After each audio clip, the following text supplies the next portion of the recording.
sebelum kita latihan, saya review ya tentang korelasi dan regresi sederhana.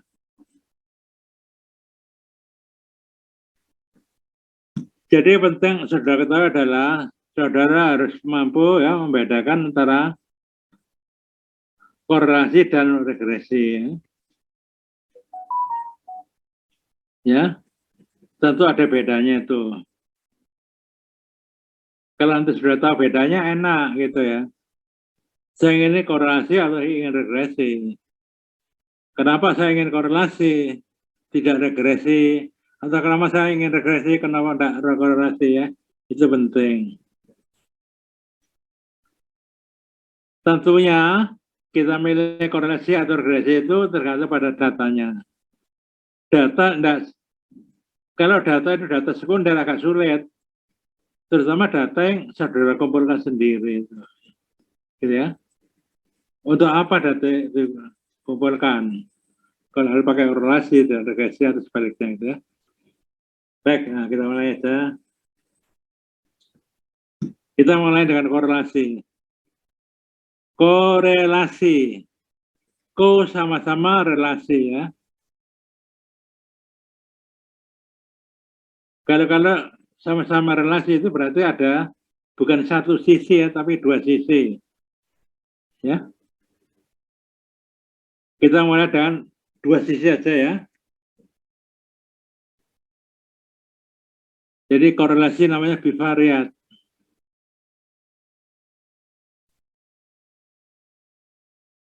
Contohnya misalnya saya mempunyai dua variabel. Variabel A dan variabel B. Apapun silakan. Pakai contoh lain silakan.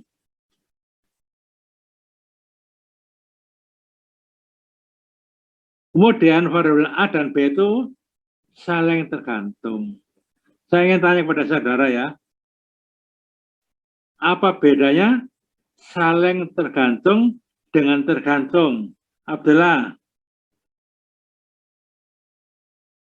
Ada beda enggak saling tergantung dengan tergantung? Abdullah? Ya, menurut saya kalau saling tergantung itu tidak bisa dipisahkan gitu, Prof. Ya. Tapi kalau tergantung itu lebih kayak bergantung lebih kayak bergantung pada salah satunya gitu. Iya, bagus ya betul ya. Jadi tolong kalau itu ya, ini penting, ini dipegang. Kalau saling tergantung itu pakai korelasi. Tapi kalau tergantung pakai regresi gitu ya, intinya gitu. Ya betul, kalau saling tergantung itu satu sama lain itu saling membutuhkan. Kalau tergantung itu hanya satu yang membutuhkan. Kalau tergantung satu membutuhkan, satunya dibutuhkan gitu ya. Kalau saling tergantung, dua-duanya saling membutuhkan gitu ya. Oleh karena itu, kalau data itu merupakan data semacam itu ya harus bisa milih korelasi atau regresi itu ya. Lalu pada korelasi bivariat kita mau mengikuti asumsi populasi normal bivariat. Jadi dua variabel random A dan B. Tentunya datanya itu mempunyai skala, interval, dan atau rasio. Ya. Kalau saya visualisasikan hubungan antara A dan B yang saling tergantung ini, bentuknya seperti ini. Nah, ini adalah kurva saling tergantung.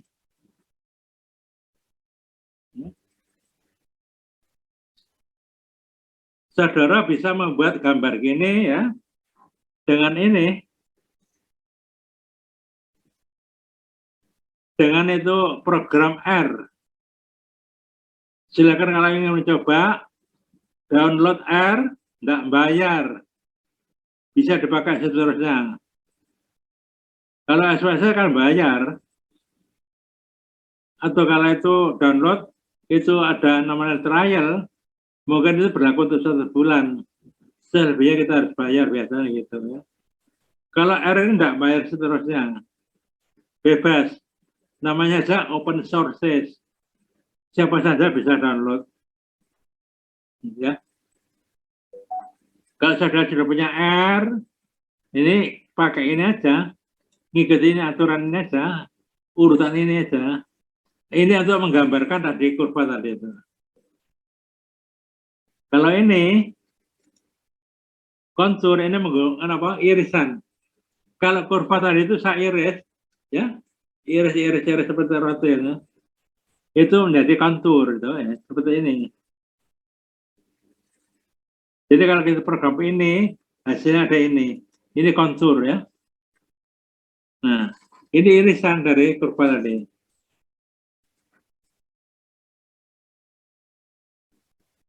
Kalau gambarnya gimana? Kalau bisa saja. Nah ini, saudara bisa membuat ini.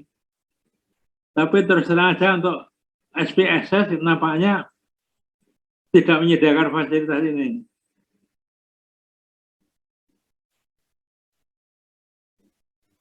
Ya, jadi ini ya, seperti ini. Jadi enak pakai R aja, tidak bayar, sudah bisa membuat ini. Kemudian, nah ini ada rumus yang relasi ya. Ada nyangkut X dan Y. Tidak usah dihafal, tapi paling tidak ini paham gitu. Jelas rumus korelasi dengan rumus regresi berbeda. Ya. Ini lagi, ini contohnya, Ibu ada juga. Setelah korelasi kita bahas tentang regresi. Regresi itu hubungan dua variabel adalah kausal, sebab akibat. Anak panahnya satu arah. Ya. Variabel A menyebabkan variabel B.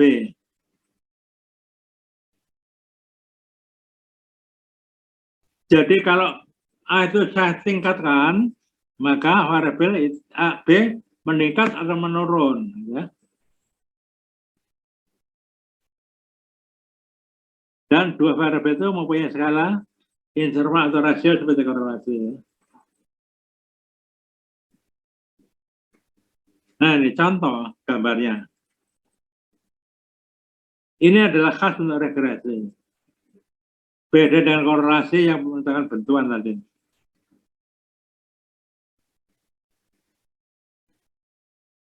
Setiap harga X, maka Y mempunyai kurva normal. Bisa diikuti gambar ini? Dewa? Dewa, kemana Dewa? Dewa? Ya, halo Pak. Bisa ngikuti ya gambar ini ya? Bisa. Beda enggak dengan gambar tadi itu? Beda ya. Jadi gini, contohnya, untuk X sama dengan X1, nah ya, coba lihat nih. X sama dengan X1, nah ini membentuk kurva normal. Dia punya min, namanya mu I X1, karena dipopulasi ya. Dia mempunyai standar deviasi, namanya sigma IX1 sebetulnya. Kenapa? Bentar ya. Untuk X sama dengan X2, ini normal. Dia mempunyai rata-rata mu IX2 dan SD-nya mu IX2. Nah, kemudian, kenapa kok tidak ada X1, X2? Ini nanti hasil akan ya. Jadi ini ya, setiap harga X berapapun, ini ada kurva normalnya. Jadi, garis regresi itu merupakan letak dari rata-rata I untuk harga X tertentu. Ya. Jadi ini kurva normal ini banyak. Tergantung ini banyaknya X ini. X1, X2, 3, 4, 5, 6, 7 sampai 100. Ya. Kurva normal ini, kalau saya tangkapkan ya, saya pepetkan ini, akan sama dan sebangun. Ya. Jadi kurva normal ini namanya kurva normal univariat. Kalau tadi kurva normal bivariat. Ya. Jadi kalau itu saya pepetkan gitu, maka ini akan sama sebangun. Kalau sama sebangun, apa artinya? SD-nya secara deviasi itu sama. Jadi ini untuk X1, sigma I X1 itu sama dengan sigma I X2. Sama dengan sigma I X3, 4, 5, dan sebagainya sama. Jadi variannya sama. Tidak perlu disebut X1, X2. Tidak perlu disebut sigma I X1. Sigma I X2 dan seterusnya, tidak betul. Cukup disebut sigma IX. Jadi SD secara derivasi variabel I untuk semua harga X. Untuk X berapapun sama. Gitu ya. Itu namanya ada homoscedastisitas. Jadi kalau varian ini, ya, kalau ini saya pangkat 2 namanya varian ini. Sigma kuadrat IX. Jadi kurva normal pada regresi, kurva normal univariat tadi itu mempunyai varian yang sama. Ini nanti sebagai asumsi kalau kita menggunakan regresi. Ya. Untuk setiap harga X berapapun, variannya sama. Gitu. Salma ngerti nggak? Salma ngerti? Iya, Pak. Mengerti. Baik, ya. Jadi sekarang secara visual, saudara apa bisa membedakan antara korelasi dan regresi? Kalau lihat kurvanya itu, gimana Fadel? Fadel? Iya, Pak. Saudara paham ini? Sudah bisa membedakan antara korelasi dan regresi? Dari tampilan apa itu gambar? Bisa? Benar, Bisa, Fadel? Ya? Iya, Pak. Ya, ya. Jadi tolong nanti saudara semuanya harus bisa membedakan antara korelasi dan regresi. Berbeda. Beda konsepnya ya.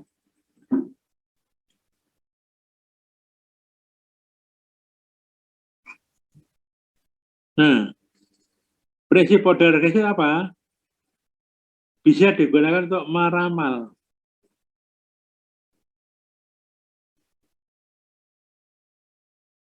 Kalau kita meramal, barang yang diramal apa sudah ada, Filda? Filsa. Kalau kita meramal, barang yang diramal itu sudah ada enggak? Belum ada, Pak. Pintar, bagus. Ya. Tolong bedakan dengan estimasi ya. Peramalan dengan estimasi berbeda konsepnya. Saya beri contoh. Siapa yang dari Mojokerto tadi? Siapa dari Mojokerto? Saya, Bapak. Ya, saudara ya. Saudara kan tinggal di Kabupaten Mojokerto ya. Betul? Iya, Pak. Iya, Prof. Berapa jumlah penduduk Kabupaten Mojokerto kira-kira?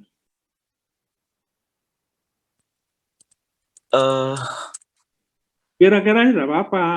Diatur apa tidak apa-apa. Kan saya tidak akan telusuri itu. Berapa kira-kira? Di sini sekitar 1,16 juta. 16 juta ya? 1,16 juta, iya Pak. 1,16 ya. Oke. Jadi ya, saya tanya ya, 116 juta itu 1.160.000 kan gitu ya. Orangnya Iya, itu Pak. ada enggak sekarang? Orangnya itu ada enggak termasuk saudara? Orangnya eksis apa enggak? Kota Kabupaten Mojokerto penduduknya adalah 1.160.000 penduduk. Penduduknya ada enggak? Orangnya ada enggak? Ada Prof. Ya? Ada, Pak. Kalau enggak ada berarti saudara kan enggak ada di situ. Ya? Coba. Kabupaten Mojokerto itu penduduknya 1.160.000. Sebanyak itu ada enggak orangnya? Ada, Pak. Ada, ya. Kalau enggak ada berarti saudara kan enggak ada di situ. Ya. Jadi orangnya kan ada ya. Masing-masing orang itu punya berat badan enggak? Punya, Pak. Punya ya. Jadi berat badan masing-masing orang itu eksis. Berarti barangnya itu ada. Misalnya, saya ingin menghitung rata-rata berat badan penduduk Kabupaten Mojokerto yang sebanyak 1.160.000. Ya. Bisa enggak?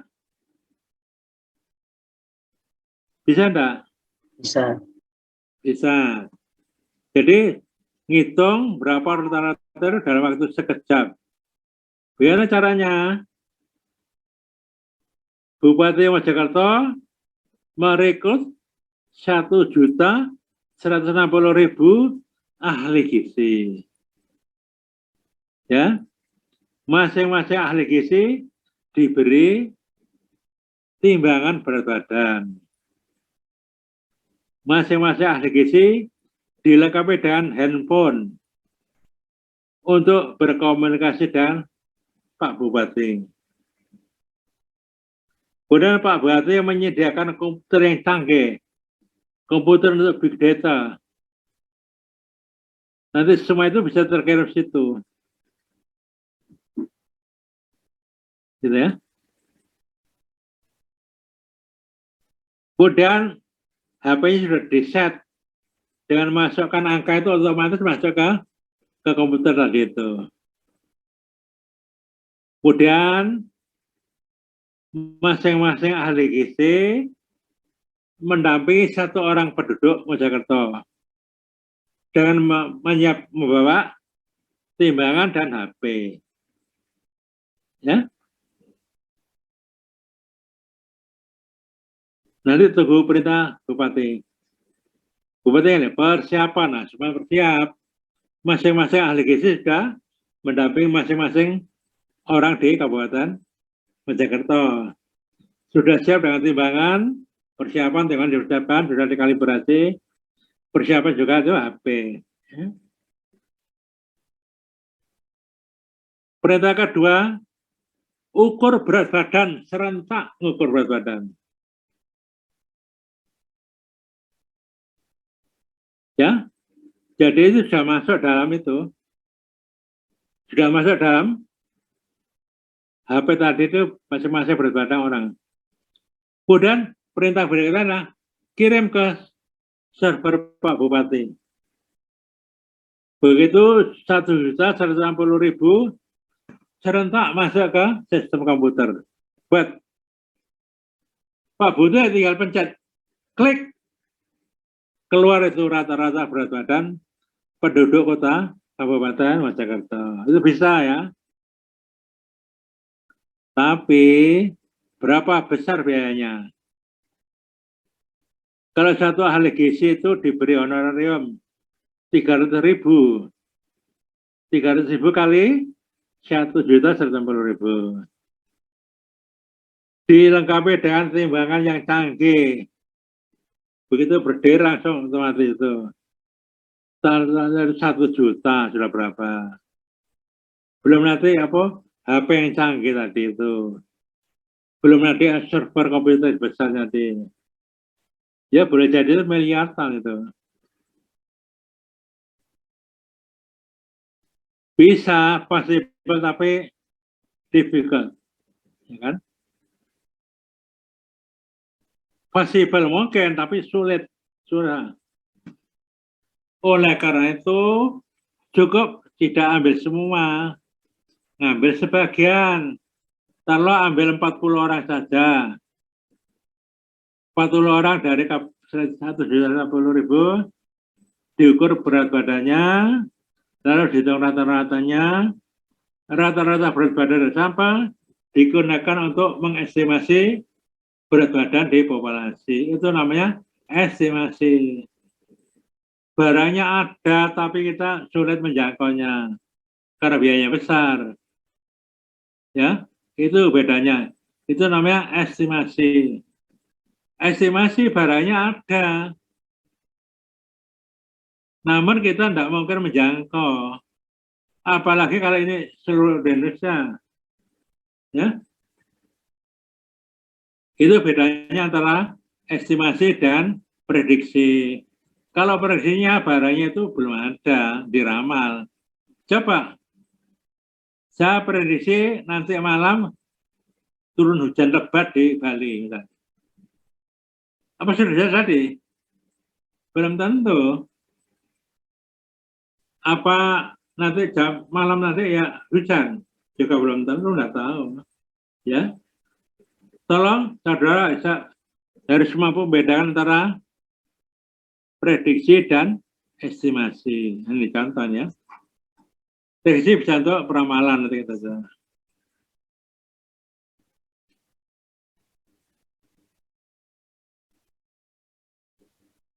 Tadi itu contohnya.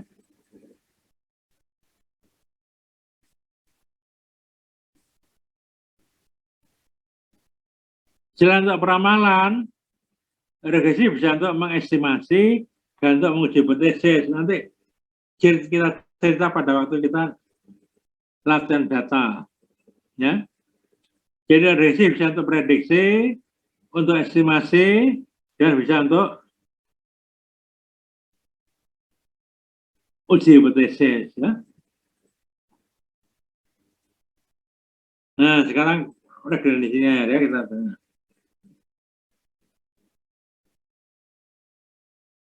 Ya, nanti silakan baca kan sudah baca saudara ya. Sekarang ini aja. Misalkan saya itu mempunyai data yang begitu banyak. Data berat badan dan tinggi badan ya. Data tadi saya data loh ya. Saya tanya. Kalau namanya data itu barangnya ada atau barangnya masih di awang-awang?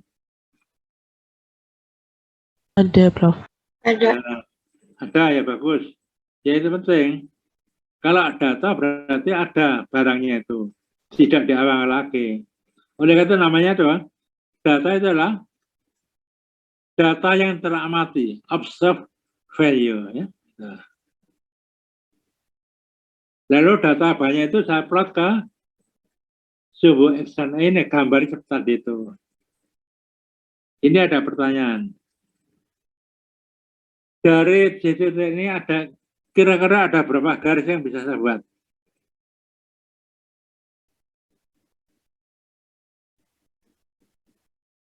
Dari titik ini ada berapa garis yang saya buat? Garis tadi itu ada atau belum? Belum, Pak. Belum, masih di angan-angan di memori kita masing-masing. Saya melihat ini, lalu saya ngira-ngira. Kira-kira berapa dari sini? Ada berapa garis, Naila? Ada berapa garis yang bisa buat ini?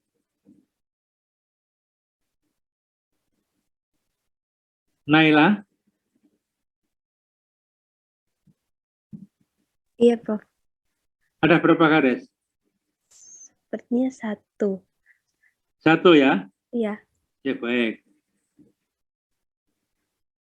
Alika, berapa? Mungkin 1 atau 6. 6 gitu ya, ya. Ada yang katakan 1, ada yang katakan 6.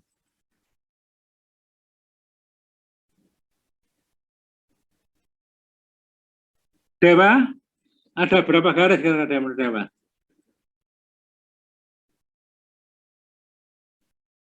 Dewa, Ya Pak, berapa? 8 ya. 8 ya. Fadel, Torek, berapa?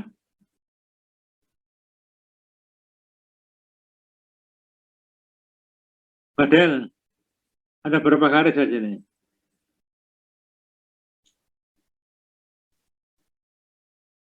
Berapa Torek, Fadel? Fadel, Iya, Prof. ada berapa garis? Coba. 25, Prof. 25 ya. Bagus ya.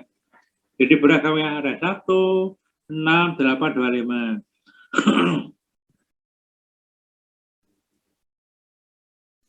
Banyak. Ya.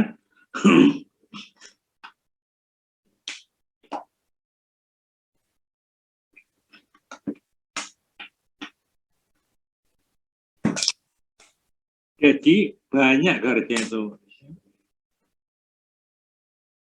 Banyak. Boleh jadi lebih dari 25. Ya. Nah, sekarang pada regresi, kita tidak ambil banyak garis. Kita hanya mengambil 1 garis saja. Gimana prinsipnya pada regresi? Kita ngambil 1 garis yang jaraknya dari semua titik itu paling dekat. Ya, saya membuat garis yang jaraknya ke semua titik adalah paling dekat. Namanya adalah least square, kuadrat terkecil. Ya. Itu prinsip diagram itu ya. Pada regresi kita cukup ambil 1. Itu ya.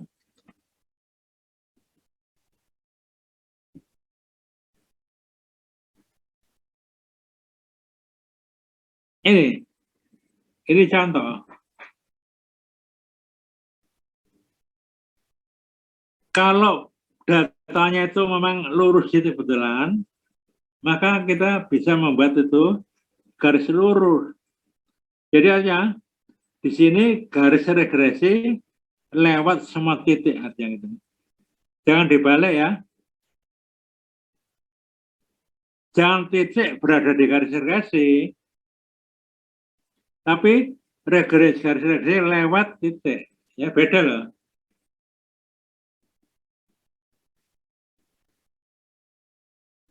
Kalau titik itu di garis regresi itu artinya apa? Garis regresinya ada, titik baru saya taruh. Tapi kalau misalnya garis regresi itu lewat semua titik ya ini. Itu beda ya. Bukan kita menaruh titik pada garis, bukan. Jadi garis yang menyesuaikan. Jadi intinya pada regresi, garis regresi yang menyesuaikan titik. Bukan titik yang menyesuaikan garis regresi ya.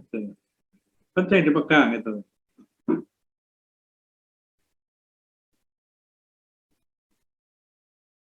Kan yang menyesuaikan yang belum ada kan. Iya kan?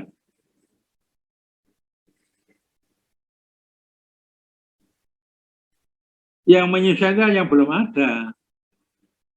Ya sudah ada, tidak usah disesuaikan. Itu fakta itu, gitu ya. Itu penting. Ini macam-macam ya. Ada ini, ada ini.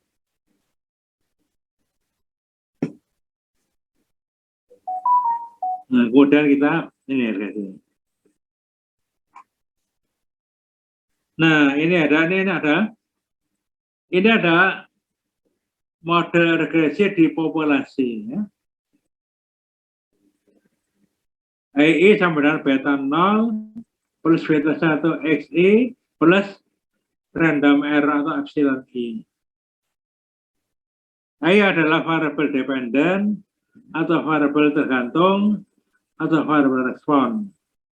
X adalah variabel independen atau variabel tak tergantung atau variabel prediktor atau variabel eksplanatorik, ya, nama lainnya aja. Beta 0 itu adalah intercept, ya, harga pada sumbu I untuk X sampai 0 gitu.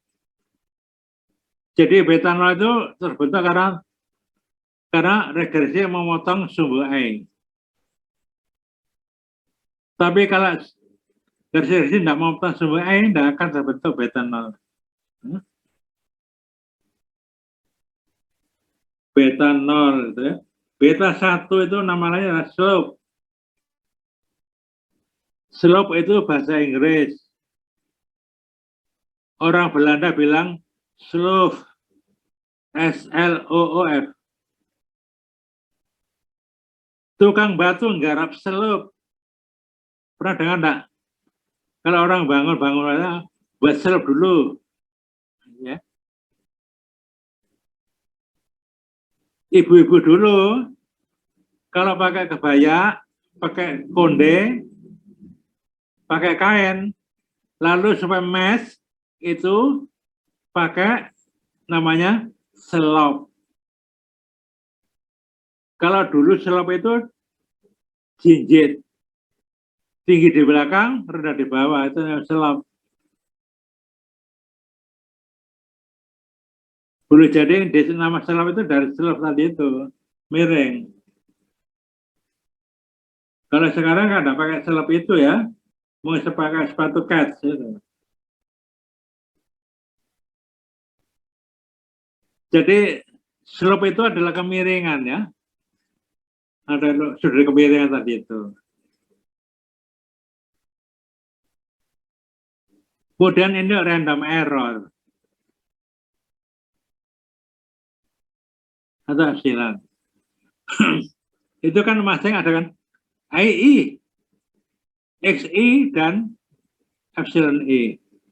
Misalnya, saya mempunyai data sebanyak 1 miliar.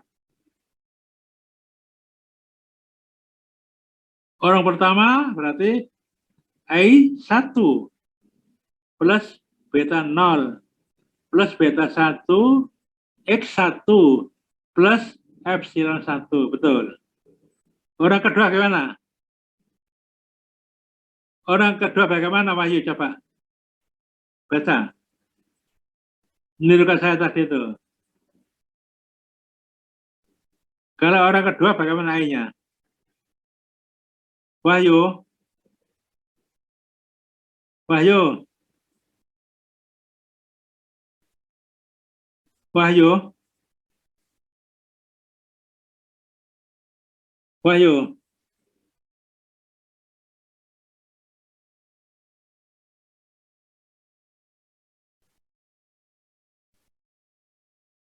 Ika? Ika? Iya, Prof. Ya. Kalau orang kedua gimana masuknya rumus ini? Y2 sama dengan beta 0 plus beta 1 X2 plus E2. Epsilon. Epsilon namanya. Oh iya, Prof. Epsilon berapa? Epsilon 2. Oke. Sekarang Megara. Megara mana? Megara. Ya, Bro. Orang yang ke 1 miliar bagaimana cara nulisnya? Y1.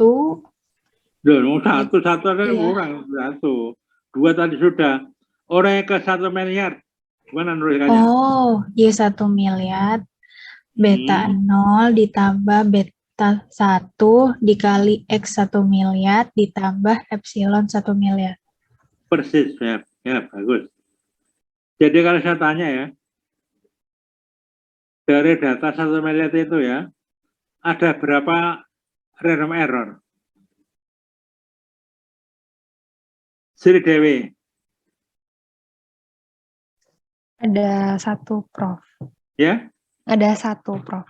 Loh, kalau ada 1 miliar orang, Ada 1 miliar. nah 1 miliar betul, ya?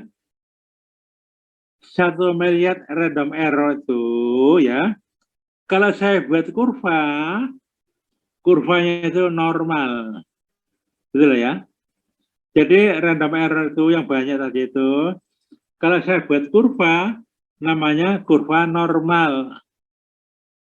Rata-rata 0 dan standar deviasi itu 1. Tolong pegang, ini penting ya. Penting ya.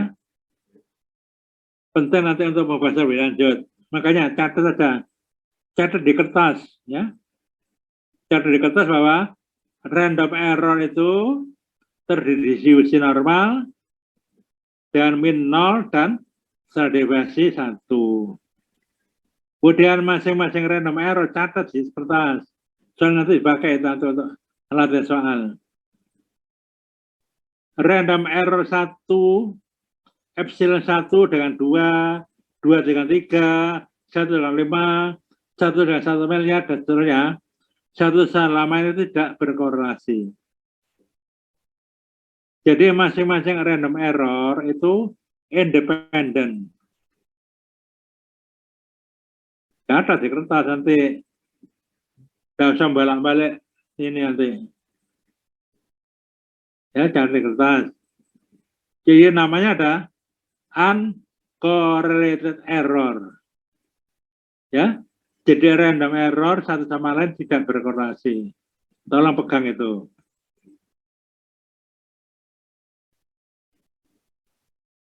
Nah, ini kalau saya plot. Ini random R-nya itu.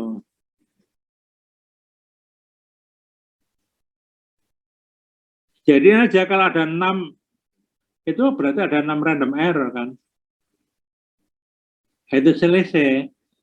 Jadi random error itu selisih antara data dengan garis.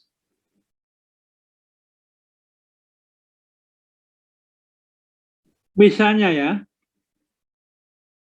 garis regresi itu lewat semua titik. Kalau garis regresi itu lewat semua titik, berapa besarnya random error? Nah, bisa. Kalau garis regresi itu lewat semua titik, berapa besarnya random error? Tidak ada selisih, Prof. Ya, tidak ada selisih. Bagus, sahabat-sahabat itu. Penting itu ya. Jadi tidak ada selisih. Pas itu. Artinya apa? Garis pas dengan data. Itu tidak ada random error. Ya, itu ya, tolong dipegang itu ya.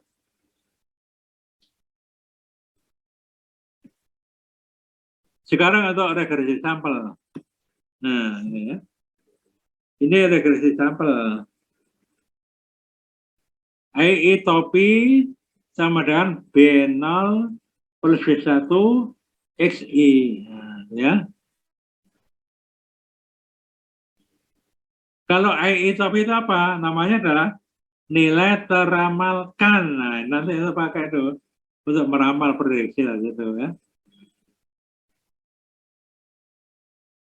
Jadi I topi itu yang nanti kita hitung. Kalau kita sudah tahu B0, B1 dan X-nya.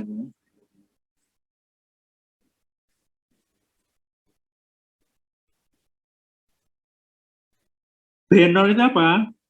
B0 itu intercept di sampel. Untuk apa? Digunakan untuk menaksir atau mengestimasi beta 0. B1 adalah slope di sampel. Untuk apa? Dipakai untuk menaksir beta 0 populasi. Ya. Itu banyak berarti untuk meramal bisa untuk mengestimasi beta 0, beta 1 juga bisa. Bisa juga untuk menguji potensial ya. Tolong itu pegang. Lalu ukuran variasi itu ukuran keragaman, ukuran sebaran data.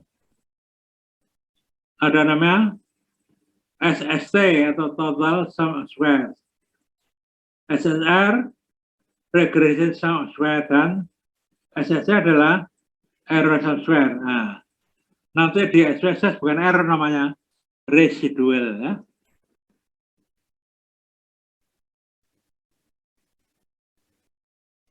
Ini kalau ini. Nah, itu.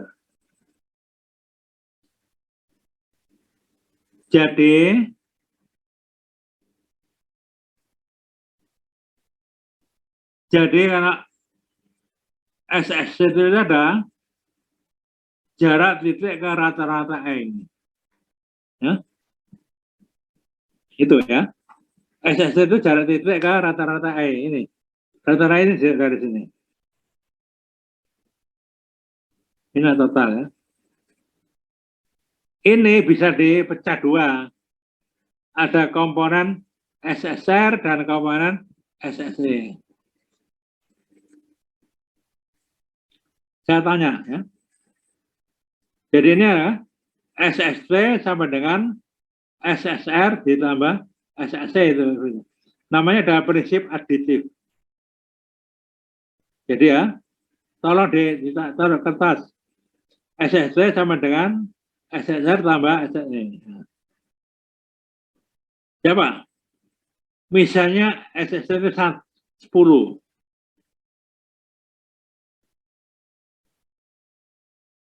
SSC 10.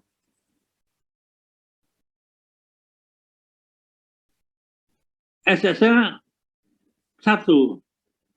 Berapa SSC-nya? Coba silakan jawab spontan ya, tanggal masing-masing ya.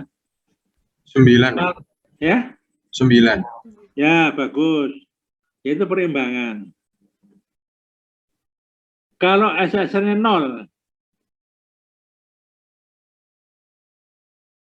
Kalau SSR 0 itu berapa SSR-nya? 10. 10 ya, oke. Bagus. Sekarang gini.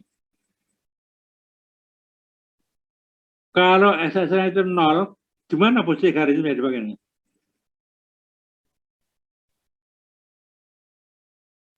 Garis miring itu kalau saya turunkan makin kecil kan SSR-nya, betul ya?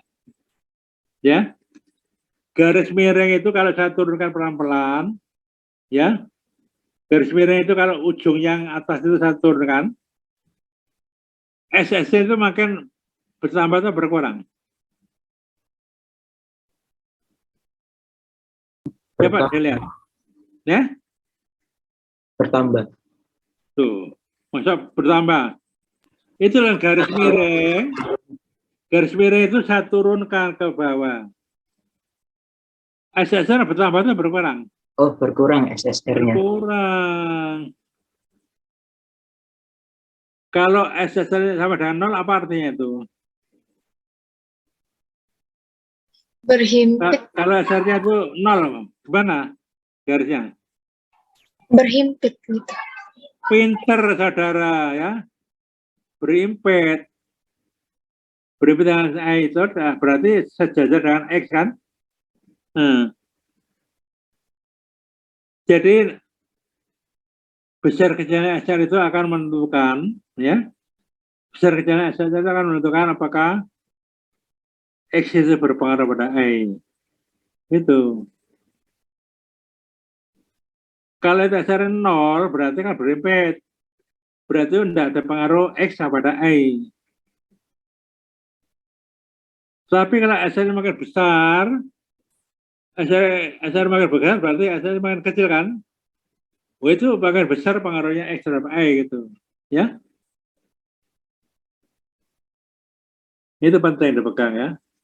Baik. Nah ini, tolong dicatat di kertas. Karena nanti kita bahas di waktu latihan daripada bolak-balik lihat di ini. R kuadrat sama dengan SSR dan per ST. Ini namanya adalah koefisien determinasi. Balik. Kalau SSR 10, SSR itu 1, berapa R kuadratnya? Ayo spontan jawab, silakan.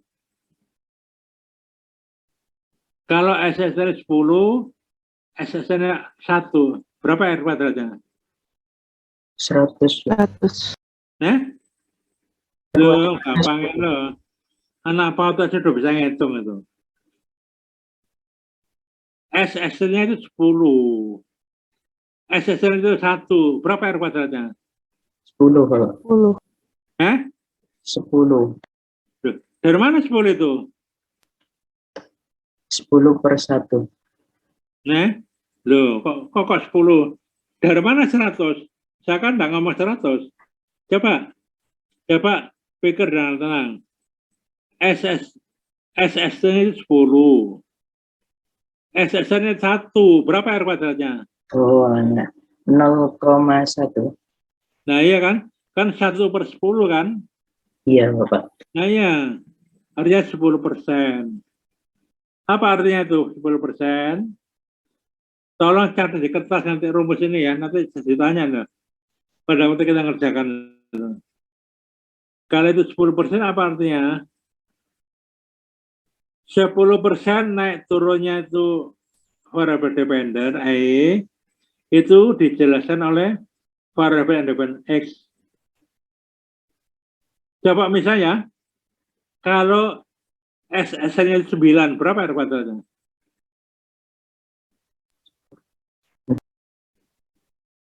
Ya? SSR tetap 10, berapa?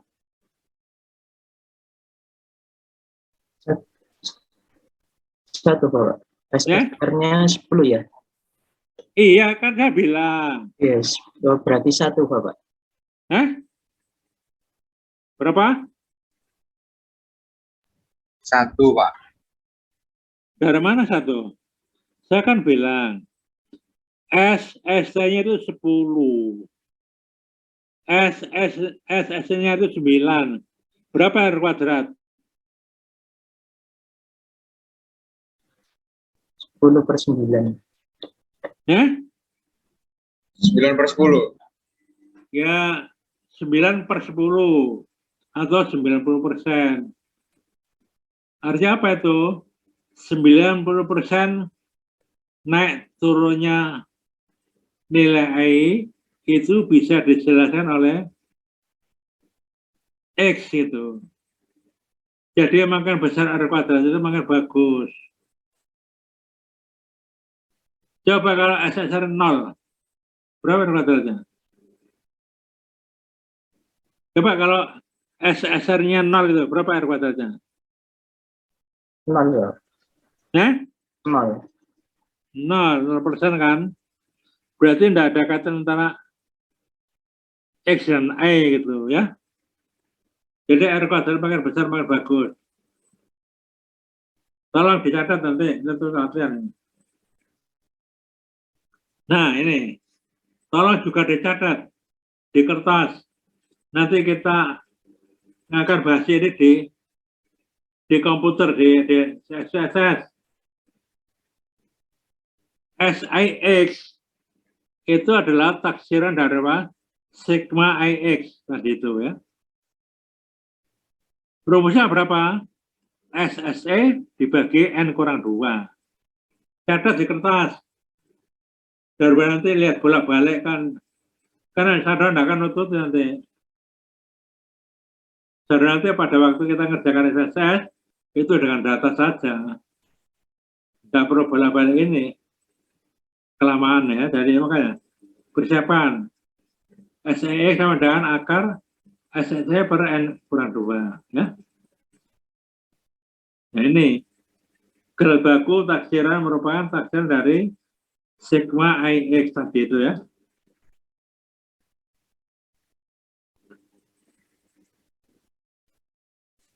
Ini juga catat di kertas ya. Standardized regression coefficient, rumusnya ini. BI sama dengan SXI dan B ini adalah koefisien regresi. BI adalah koefisien regresi pada variabel independen ke I. Jadi kalau saya mempunyai 3 variabel independen, maka ada B1, B2, B3 gitu ya. Kalau saya mempunyai variabel independen 5, berarti ini B1, B2, B3, B4, B5 ya. X, S, X, I. Berarti apa? Stratifikasi dari variabel independen ke 1. Jadi kalau ada 3 variabel independen berarti ada nilai 3 nilai X, I. Kalau ada 5 variabel independen berarti ada 3 nilai S, X, I. Lalu bawahnya ada stratifikasi dari variabel I ya. Kalau dicatat ya. Nanti kita akan bahas ini.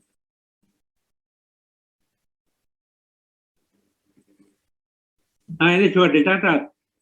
Ini adalah adjusted and square. Tolong catat di kertas ya.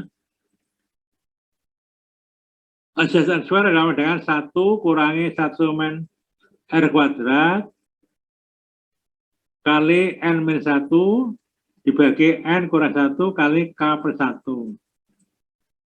K adalah besar sampel semuanya. N itu ya, N besar sampel semuanya. K adalah jumlah variabel independen. Bilda sudah dicatat di kertasnya. Bilda sudah dicatat di kertasnya, silakan ya. Baik.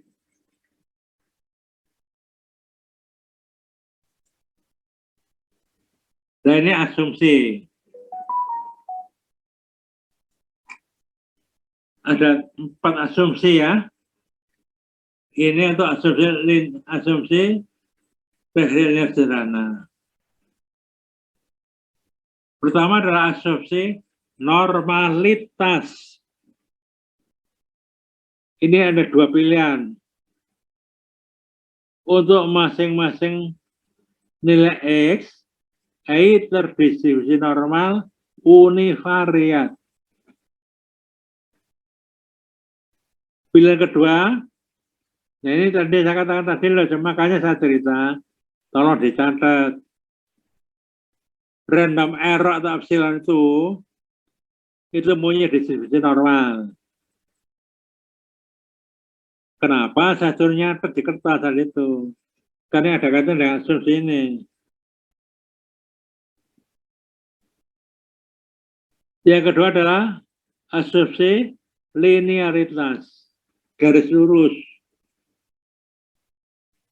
Ketiga adalah asumsi homoscedastisas van konstan, seperti gambar regresi dari awal-awal tadi itu.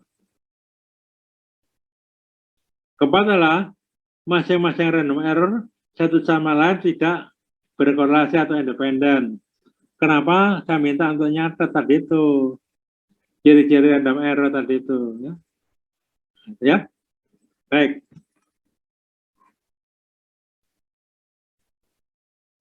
Nah sekarang ini data. Bagaimana penjelasan asumsi yang pertama, asumsi normalitas. Kalau kita punya data semacam ini, ide enak membuat itu. Ya, X 5, 5, 5, 5, 10, 10, 10, 10, 15, 15, lalu I, ya. Untuk X sama dengan 5, ya. Untuk X sama dengan 5, apakah ini normal gitu ya? Ini ya. Untuk X sama dengan 5 maka I ini terdefinisi normal. Gitu. Untuk X10, apakah ini normal? Ya. Untuk X sama 15, apakah ini normal? Jadi kalau ini data gini, yang kita uji normal adalah ini. Ini kita uji normal enggak? Ini gitu ya. Jelas ya?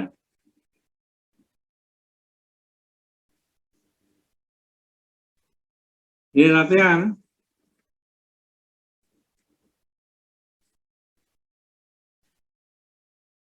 Ya. Latihan untuk X sama 5, apakah normal? Nah, itu kita tes. Untuk generalitas untuk setiap penilaian tertentu, pilih data, pilih select berturut untuk ini. Tuh, contohnya gini. Nah, ini data ya. Data seperti ini. Maka select case F ya. Taruh X sama 5. Ya. Berarti kita milih X sama 5. Berarti ini yang 10 ke bawah ini difilter, ditutup. Sehingga kita bisa ini menganalisis ini normal tidak. Kalau misalnya X sama dengan 5 ya. Ini betul 15. Kalau X sama 15 berarti ini ditutup yang 5 ini. 5 itu ditutup. Tinggal ini ya, ini kita uji normalitas. Kalau X yang 10 ini di filter 5 ini dan 15 itu kita lihat 10. Ini kita uji normalitasnya. Ya, contoh ini. Nah, kalau X sama dengan 15, nah ini kan di filter ini ya. Tinggal ini kan, ini yang kita uji normalitasnya. Dewasanya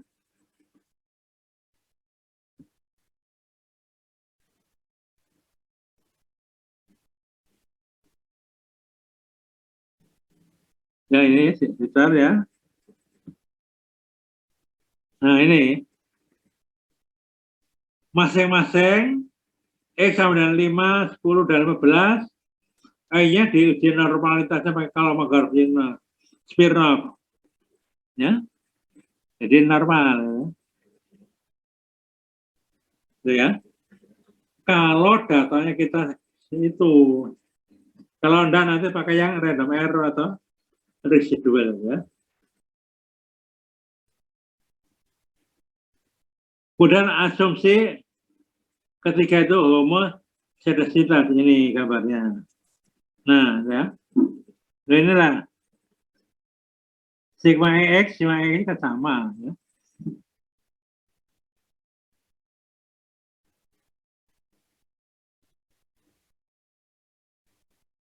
Ini namanya homoscedastika.